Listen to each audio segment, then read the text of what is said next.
Hello, and welcome back to Therapy Talks with Taylor. I'm your host, Taylor Preche. Today's episode is about anxiety. But first, let's explore what is Therapy Talks with Taylor. It is a series dedicated to educating, inspiring, and uplifting others on different topics related to mental health. This series is designed to be transparent, authentic, and provide a safe space to discuss different topics. As your host, Taylor, I'm a multi-platform entrepreneur.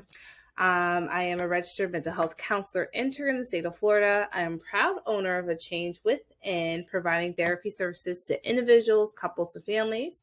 I also create mental health workshops to local organizations and programs to educate others about mental health counseling. I am host of Therapy Talks with Taylor on YouTube and other platforms. And additionally, I create resources of mental health apparel. So on our series today, we're going to be covering what is anxiety, different types of anxieties, their signs and symptoms, factors that contribute to it, interventions, and resources. So what is anxiety? That is the uncontrollable, excessive worry that does not go away and can get worse over time. So it's not like a flip a switch. It's like, stop worrying. It's like, no, when you have anxiety, you can't just quote unquote stop worrying. It's that persistent fear and that anticipation of future harm. And so symptoms can affect daily activities. So different functioning tasks, whether it's at work, social settings, at home, this anxious feelings, anxious thoughts can impact on the daily. So there are some types of anxiety. And when we're talking about anxiety, I want to picture a spectrum. So just because we may be diagnosed with a particular form of anxiety doesn't mean that it is a severe, type of symptom for that.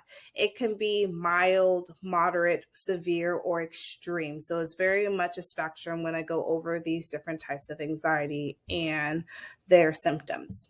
So first we have generalized anxiety, and this is one of the most commonly diagnosable ones of anxiety.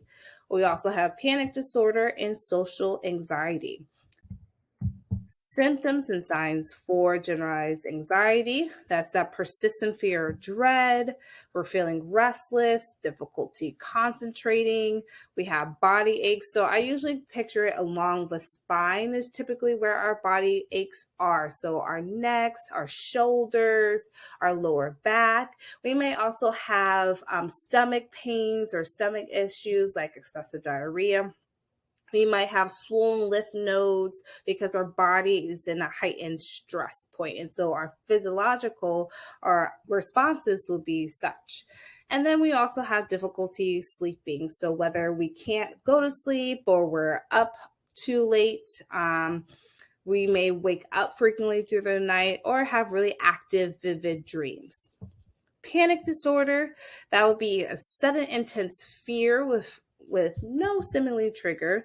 And these are the panic attacks that fall under panic disorder. And so sometimes when we're having our panic attacks with panic disorder, that means there's sweat and trembling, feelings of dread and doom. We might have chest pain. So some people who do experience panic attacks may describe it like having a heart attack. And the symptoms do mimic that of a heart attack, like that intense tightening of the chest, feeling locked up, feeling almost sense paralyzed. And sometimes with panic disorder, we have this excessive worry about the next attack. Now, again, remember our gradients. So panic disorder can be mild, where we might have a few panic attacks, to really extreme and severe, where it is persistent daily panic attacks. And then we have social anxiety. This is persistent fear being watched. We have experiencing of sweat and body aches when we're in a social setting. Again, our body aches along the spine, our lymph nodes, stomach, headaches too. when we're encounter social interactions, we have soft voices or very low, minimizing our voices when we're interacting with others. And then there's an extreme difficulty of making eye contact, trying to avoid that direct self-consciousness of judgment. Some other types of anxiety are phobias, separation anxiety, and selective mutism.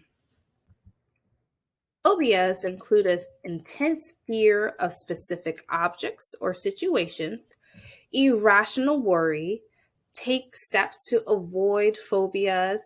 And these phobias can be as flying, specific animals, like I'm afraid of dogs, or I'm afraid of spiders, or afraid of cats.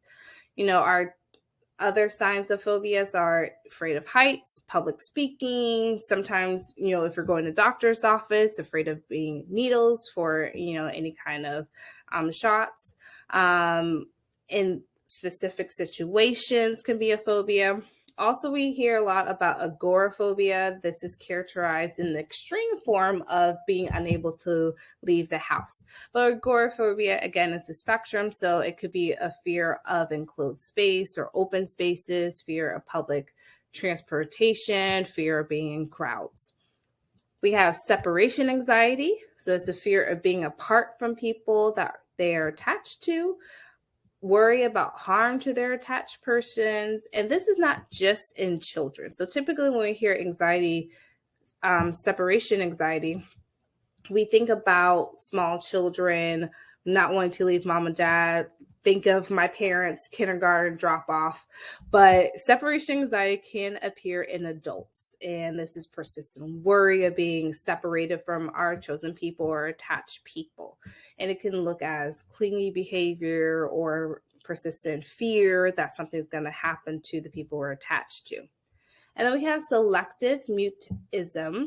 And this is a kind of rare disorder, but I put it here because it is under that spectrum of anxiety. And this is a failure to speak in specific social situations despite having normal language skills.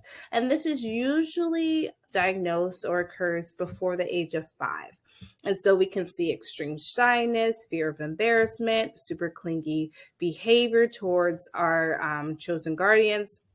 And selective mutism is definitely one that we see mainly in our younger children. And they can function normally in comfortable settings. So usually at home, they're engaged, you have full conversation. But when they go into a school setting per se, they might not be wanting to speak to others. Some factors that contribute to developing anxiety, genetics, whether it is a genetic link. We're still learning that in our research about the genetic components that create or manifest or in mental health disorders. Our environment, how we were raised, our situation, our stress factors, family history. If we see it throughout our lineage, that's a strong likelihood of developing it. For me, my, maternal side, pretty much a lot of our maternal individuals in my family have anxiety. So there is a strong likelihood that I can continue to carry that on. Physical health, so different, physical conditions that we have manifest in ourselves can cause anxiety, whether it's, dealing with our thyroids, dealing with any kind of immune system, and also substance use, medications we take, or even caffeine usage can mimic some of these signs and symptoms of anxiety or lead to a diagnosis. Thinking of interventions, again, we want to apply our scale from 1 to 10. 1 being I need help now, to 10 being I'm able to handle stress on my own. How are you feeling when we're thinking about some of these things related to anxiety? And depending on our scaling, that can show us ways of how to intervene. So we can use cognitive behavioral therapy with a therapist, and this is really focusing on our thought patterns, our behavior patterns, and how to restructure that. We have exposure therapy, which is a method of CBT or cognitive behavioral therapy. But exposure therapy has a gradual exposure to the specific fear. For example, if you have a fear of driving on a highway, you might start off with in exposure therapy talking about it. So something small, you're not actively driving on the highway, you're just discussing it. You're getting your brain's wave going about handling it. And then as the session progresses with your therapist, you might increase it to where you're looking at pictures, you're hearing sounds of what it looks like. You might have, as you further progress, start drive near the highway in real life, going close to it. And then eventually at the end of exposure therapy is driving across a highway. So that's usually exposure therapy is, a long, type of therapy. Certain medication, if the anxiety symptoms become too great to where medication can help reduce that level. Journaling our thoughts and feelings. We have acceptance and commitment therapies, another way of working with our brain patterns to kind of have an acceptance piece of this is what I'm dealing with, this is how I'm progressing forward. Mood tracker to track how we're feeling, where do we see most of our anxiety symptoms manifesting? Is it situational? Is it, a time of day? And then, of course, mindfulness techniques such as meditation to kind of bring back our, breathing and our baselines to normal in a sense of functioning.